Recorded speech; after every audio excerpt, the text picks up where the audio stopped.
Hi, welcome to the Real Code Show. In this video, we're going to be talking about Lombok library. When we program into Java, purely Java code, we tend to generate cumbersome code. And that code commonly goes to accomplish no objectives. And that cumbersome code, as the term says, that it generates code that accomplishes nothing. Literally nothing. And what we want to do is to get rid of all of that code that we mostly don't need to execute operations that concern to the business operations or business logic into our application. Now, with Lombok library, I want to present you briefly in this introduction. Then we are going to be passing to the code and make a little project with the help of a Spring Boot. Now, what I want you to understand first is that Lombok library is an annotation-based library. So that means that whenever you want to implement a functionality, the Lombok library will provide you with some annotations that you are able to integrate in the places that you want to implement those in the places, whether it could be classes, fields into classes. And I'm going to give you a briefly tip into this introduction. You are going to be using most of the annotations of Lombok library into the POJOs classes. So what you are going to be doing is to head into the start.spring.io. This is a Spring initializer. If you don't know about this page, I have already uploaded a video where I explain about how to make a REST API. And I explain deeply this page and what is it used for. So I'm going to be leaving the video right now up here, and you can consult there. So now getting into the topic again, with this page of a Spring initializer, we're going to be creating our project, our simple project. And you can see here that I have already configured it with the project and language and the Spring Boot version. We are going to be leaving us displayed right here. Now, the important point here is residing into the dependencies section. And we are going to be integrating two dependencies for this simple project, the Spring Web and the Lombok library. And with the last one is going to be our main point of this video. And as you can see here, I have already implemented these dependencies. You can implement more dependencies by hitting this Add Dependencies button, and you can integrate whatever you want. So with the Lombok library, as you can see here, it says Java is a Java annotation library which helps to reduce boilerplate code, and that's what we seek for. Having all of this, you can hit the download button and you will be saving locally on your computer this project, and you will be opening it safely from your favorite IDE. With all of the setup and the download process, you can see here that it's already generated our project. Now, all of the most important annotations from Lombok we are going to be implementing into the POJO classes. And when you create a POJO class in Java with pure Java code, we tend to generate a lot of code for the getters, setters, constructors, hash code, equals, and all of that generates an average of 100 lines. Can you believe that? Of only boilerplate code, and that's incredible to make, and that's what the annotations from Lombok is going to be solving.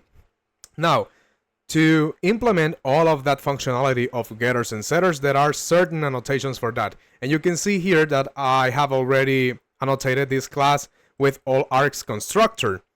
But before explaining you this annotation, I want you to exemplify you the getters and setters annotations that you can use for your POJO classes. In this case, I just have to type getter and setters at the top of the class, and I'm going to explain you why is it needed to implement at the top of the class.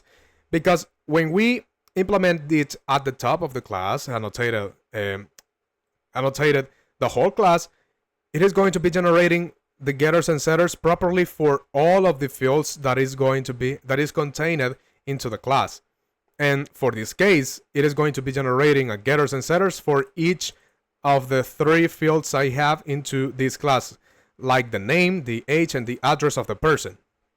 So I have already solved that issue, because otherwise I would have to generate for each field a code that manually have to say the getters and setters, and as I told you, it averagely is going to be generating like approximately 100 lines of code. So that's unmanageable. And there's another thing, that when we generate a constructor, we tend to generate two types of constructors: an empty parameter constructor and a full parameter constructors containing all of the constructors that are coexisting into the class. And that's unmanageable too, because it generates, again, boilerplate code. And for that reason is that Lombok, it has generated certain annotations to annotate at the top of the class to generate that functionality and inject it into the runtime phase. Now, for that situation I have explained you, I'm going to be creating an all arcs constructor. And in this case, the annotation that does that job is this annotation, all arcs constructor. And it's similarly as if we were creating this this code, person entity, and containing all of the parameters. You can see here that I have to be manually writing each of the parameters, and here is going to be containing the logic. But imagine a scenario that we need to create an all arcs constructor for more than 100 fields, and that's very unmanageable and unthinkable. And so for that reason, that's why we need to integrate Lombok in these situations. Another helpful annotation in these scenarios are the no arcs constructor, and you can guess here what it is, its functionality, right? And the no arcs constructor, as its name says here, is that it is going to be generating a simple constructor of an empty parameters. And that's very used into the Java ecosystem too, because when we generate or instantiate a class by creating an object, we tend to generate from a constructor that is as simple as this. And you can see here that this highlights me an error already, because it is already being implemented. But this annotation is doing this job as if I was to be creating a constructor with an empty parameters. So for this, you have these annotations, and these are the most important ones. Now, another annotation that I can explain you here is when you are trying to log any operation into the console. And this is useful for applications where you need to trace the path or the steps that your application takes whenever you make an operation. And the annotation for that is the SLF4J annotation. With this annotation from Lombok, it is going to be implementing the log object into my class. Now, if you want to get rid of all of this and just to be meeting into one annotation all of this functionality, like the getters, setters, the constructor generation, and the equals and hash codes parts, we are going to be implementing one annotation, and in this case is named the at data.